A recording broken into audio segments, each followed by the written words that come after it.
ఓజీయా సినిమాలు చేసే టైం ఉందంటారా?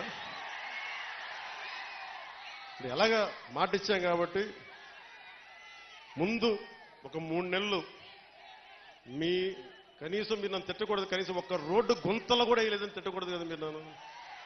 కనీసం గ్రామాలకి కొత్త రోడ్ల కంటే ముందు రోడ్లు గుంతలు పూడ్చి పాట్ హోల్స్ పూడ్చి మళ్ళీ మీరు తిట్టకూడదు కదా. నిన్ను ఎందుకుంటే మళ్ళీ నువ్వు వెళ్ళి ఓజీ ఓజీ చేస్తామని మనల్ని క్యాజీ అంటే మరి నేనేం చెప్పను. ఒక భయంతో మా నిర్మాతలు కూడా చెప్పాను, కొంచెం క్షమించాలి, మా రాష్ట్ర మా ఆంధ్ర రాజ్య ప్రజలకి మేము కొంత కనీసం సేవ చేసుకొని కుదిరినప్పుడల్లా ఒక 2 రోజులు 3 రోజులు మీకు షూటింగ్ చేస్తాను, ఎక్కడ పనికి అంతరాయం రాకుండా. ఓజీ చూద్దరు గారు బాగుంటుంది.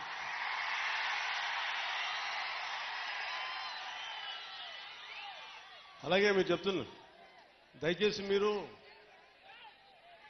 మనం గెలిచాం కదా అని చెప్పి గత ప్రభుత్వ నాయకుల్ని కానీ వారి కార్యకర్తల్ని కానీ దయచేసి దాడులు కానీ ఇవన్నీ చేయకండి, వారిని హింసించకండి, కనీసం సోషల్ మీడియాలో పోస్టులు కూడా పెట్టకండి. వాళ్ళు చేసిన తప్పు మనం చేయదు ఎవరిని. ఎందుకంటే మరీ చట్టాలని అధిగమించి కొంతమంది చేసి ఉండొచ్చు, అది పెద్దలు పివి నరసింహారావు గారు చేసినట్టుగా చట్టం తన పని చేసుకుపోతుంది.